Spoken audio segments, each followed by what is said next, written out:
Alors, qui sommes-nous? Alors, l'association a été créée en 1994 pour l'amylose héréditaire ATTR. Alors, je ne sais pas ce que c'est que l'amylose ATTR, mais... Ancienneté. Voilà.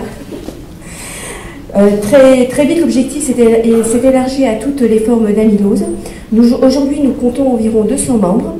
4 centres de référence sont labellisés, un pour chaque forme. Chacun est intégré à une filière de santé différente, donc nous sommes concernés par 4 filières. Les atteintes cardiaques sont la caractéristique la plus courante dans toutes les formes de la maladie.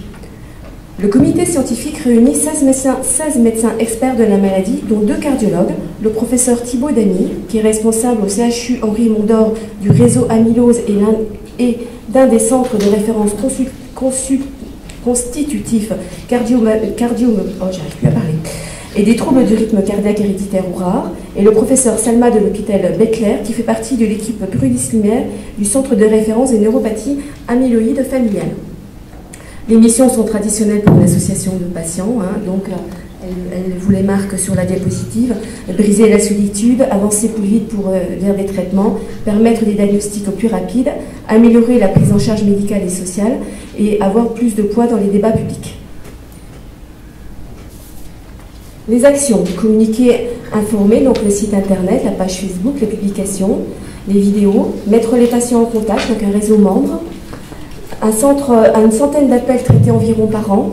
Je sais qu'ils sont en train de voir pour pouvoir recruter une psychologue qui pourra répondre aux différentes demandes. Donc ils sont dans la phase de recrutement pour l'instant. Une journée patient rencontre annuelle, meeting international, donc amylose ATTR tous les 2 ans, pour y favoriser les initiatives visant à améliorer le quotidien des malades. Et puis le prix annuel Martha, livret auto-rééducation, carte patient. Il y a aussi la délivrance de 2 prix annuels à des services hospitaliers, un prix de recherche qui, depuis 2012, a compensé 9 initiatives, un prix en faveur des actions d'accompagnement créé en 2015. Les projets: la refonte du site internet, comme je le disais tout à l'heure, recrutement psychologue et nouveaux écoutants, soutien aspects médicaux et sociaux, fiches pratiques et tutoriels, journée annuelle accessible à distance, livret aidant, nouveau support des outils numériques, un quiz interactif.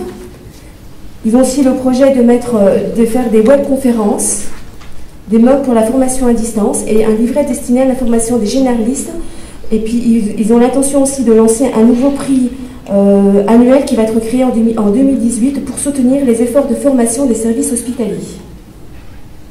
Ils ont aussi un projet de lutte contre l'errance diagnostique qui va démarrer en partenariat entre l'association et les 4 centres de référence de la pathologie amylose. Et ils vont déposer dans les mois qui viennent des statuts d'une alliance internationale des associations de patients qui a pour ambition de développer l'information et une prise en charge pluridisciplinaire efficace dans tous les pays, de mutualiser les bonnes pratiques de l'accompagnement et d'encourager la recherche.